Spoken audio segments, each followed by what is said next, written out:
Hey everybody, welcome back to another video. In today's video, we're going to be installing ditch brackets on this Ford Ranger Raptor. Just note, this is going to be for the 5th gen Ranger, so this will work on the Ranger Raptor or the standard Ranger. All right, my name's Jacob. Let's go ahead and dive right in.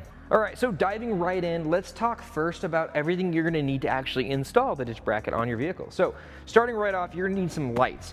Today we're going to be doing the Flex Air 3. This comes with the harness with everything you need. So we need the Flex Air 3 or lights.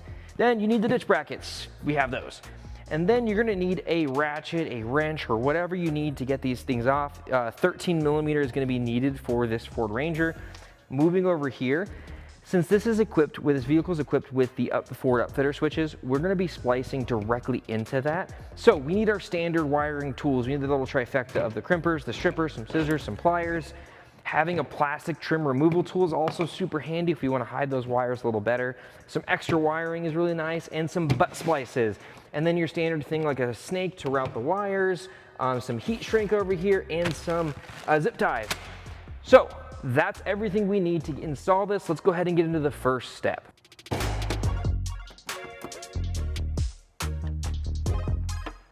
All right, so the first step, obviously pop the hood, get your materials, and then we're gonna start actually the assembly process or putting the ditch bracket on. What I like to do, this is a beautiful car. You could tell it was just polished. I would like to keep myself from scratching it. Some blue painter's tape really comes in handy. Go crazy with this stuff. I'm gonna lay it pretty much everywhere where I might accidentally bump and scrape this thing. I'm gonna run it along this trim. I'm gonna run it on the hood right here and just cover this thing in some blue painter's tape just so I don't mar anything that shouldn't be marred up.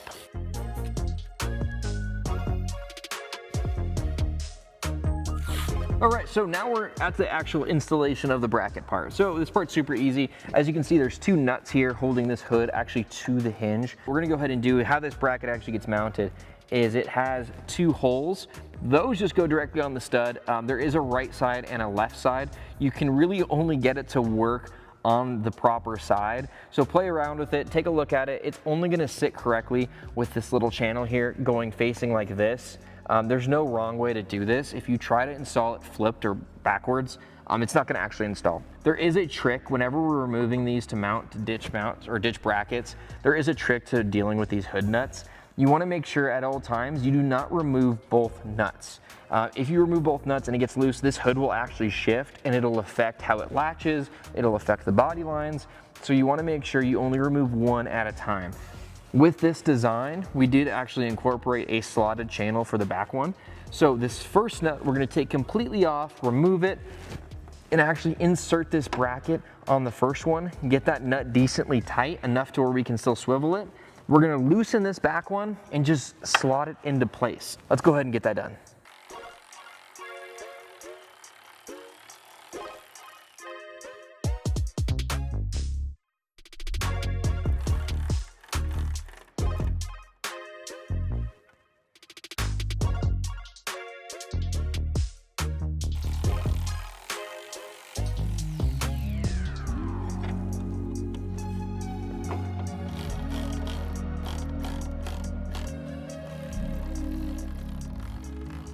All right, so we have everything installed. We did the same thing on this side.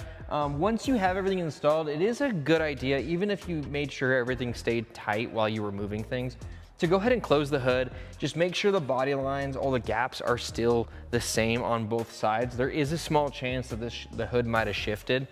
So it is a good chance to close it slowly, check all your lines, make sure the hood didn't shift too much.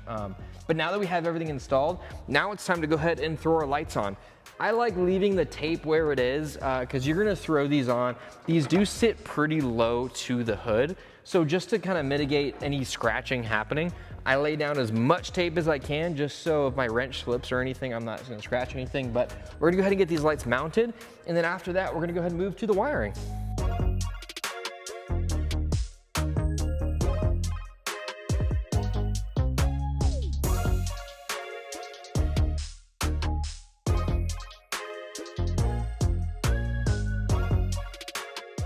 All right, so now that we have the lights installed, the next step is actually gonna be the wiring. This part is gonna be a little bit different depending on how you're actually gonna be wiring this. What I'm gonna do is I'm gonna walk you through how you would wire this with the OEM or with the KC wiring harness if you were to just use it as is intended with our included little 3-position switch.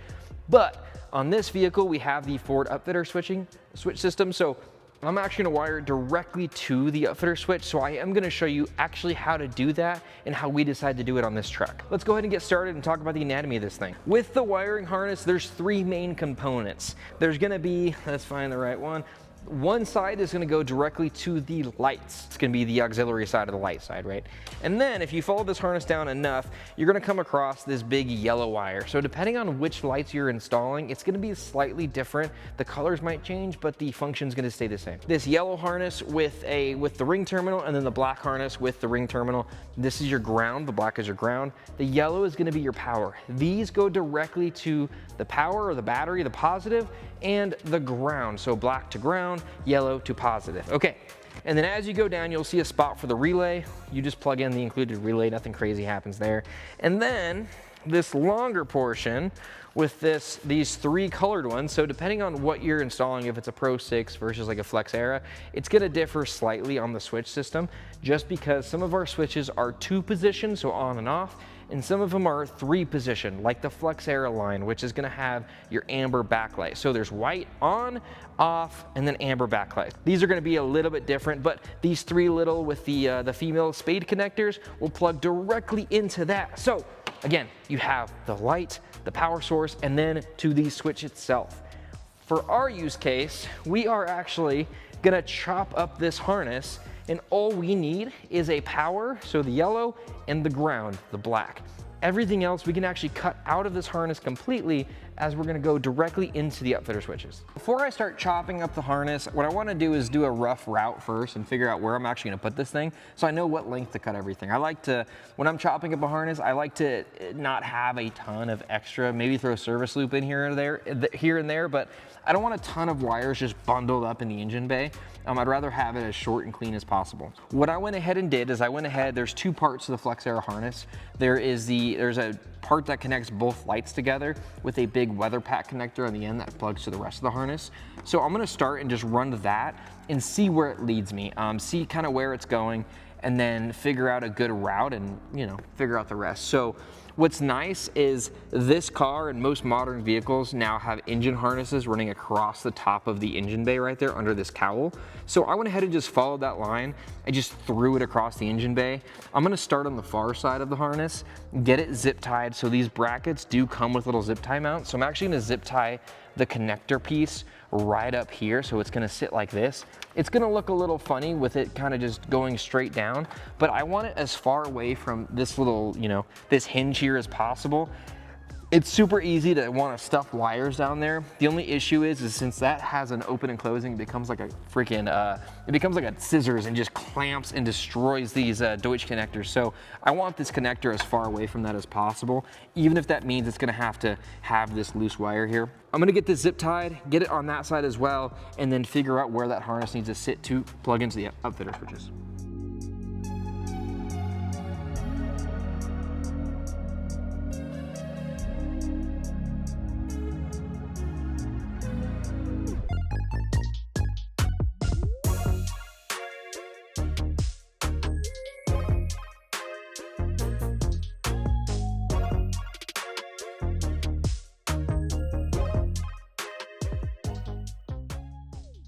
All right, so we have everything routed actually with the first part of that harness. I actually love how it looks, so we're gonna keep everything as it is.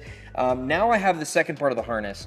I think I know exactly how long it needs to be, but what's cool is what I could do is I can go ahead and just cut this the longest it could possibly be, and that way I can plug everything in, have it all nice and where it needs to be, and then cut it to length once it's already in the vehicle. What I'm gonna go ahead and do now is, since we're plugging directly into the upfitter switches, we're gonna be bypassing the relay on this, since this has a 25 amp relay, which will be fine for Flex Era 3s. We're gonna cut this harness up. How I'm gonna cut it is this little relay notch thing that plugs directly into the relay has most of the things we need. So there's a red wire. We're gonna cut it right at the edge of the red wire. So we can go ahead and pull this back a little bit. Okay, that's the red wire cut. Now there is 2 more wires we need to take a look at. This white wire right here goes all the way to the switch itself.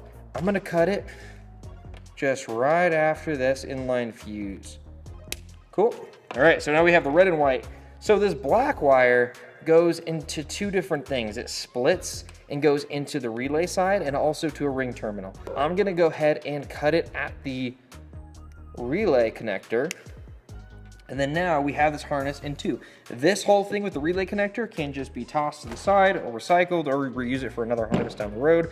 And now all we need to do is this ground wire. I'm just gonna cut it back and actually redo this just so I have a flush new piece, but we are ready to go. So now that we have this, we're gonna go ahead and plug everything in and I'll walk you through actually connecting it to the upfitter switch. All right, so we actually found a great way to route this.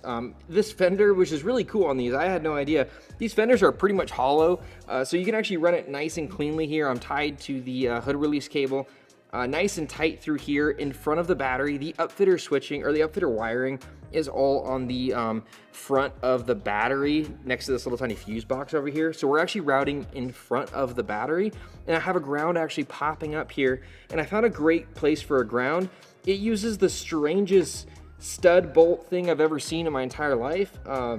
I still don't really know what this is, but we went ahead and took that off. We also disconnected the battery just because this thing is 95% electric, so I want to make sure I don't short anything or shock myself or catch anything on fire. So we went ahead and disconnected the battery while we do most of this. But we're gonna go ahead and get the ground in here, and then I have the main wires ran. We're gonna get everything cut to length now and get it connected to the upfitter switches. I'm gonna show you the method I'm gonna do on this and some tips and tricks if you wanna do something different on yours.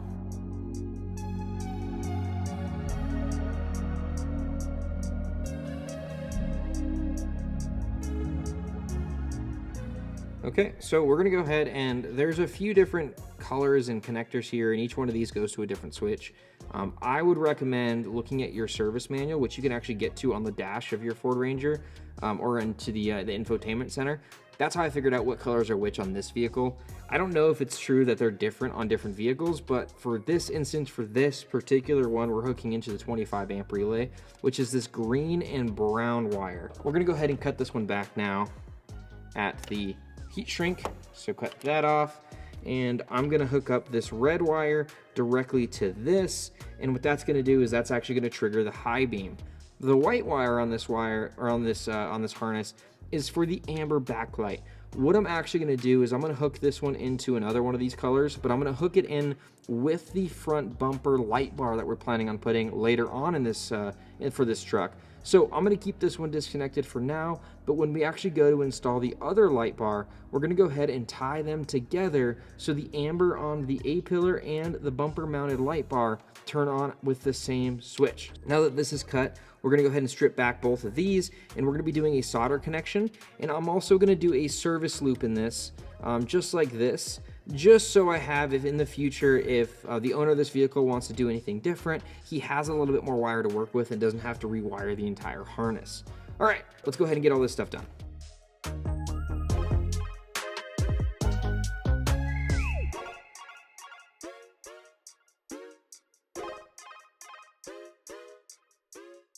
All right, so everything is wired up, and now we're at the final stage of the process, which is aiming the lights. This is where we'll kind of talk a little bit about ditch lights, what they're used for, and how I would recommend aiming them, and how most people actually do aim these. Going right into it, we are going to be pairing this with a front-mounted Flexera light bar, along with a Platform 1. This is going to have a prototype, but it's going to have a Titan up top with a Flexera bar in the front. That is a ton of forward-facing light. The point of the ditch lights or the A-pillar lights is going to be aiming to the side for when you're off-roading and you need to see over to your right or left-hand side, whether you're going into a turn or you just want to keep an eye on that peripheral and make sure everything is good over there and throw some light that way. What we're going to be doing with these, with the Flexera 3s, we have the combo beam patterns on this, so it's going to give it a nice spread. On the brackets, we actually have a 30 degree mark. So they have a cut in it, a face, that is at that perfect 30 degrees on both sides. So a nice little tip for this, if you've ever done ditch lights, you know that's like a lot of walking back and forth, making sure they're perfectly aimed. With this, you can actually just make sure that the face is aligned to that 30 degree notch. on both sides, then you know that they're both aimed the exact same degree outwards. We went ahead and did that. We're gonna be aiming these that 30 degrees outwards again because we're pairing it with all that forward facing light. So that's the game plan with this one. Now that we have this done, we're gonna clean up all of the tape and then we're finished up.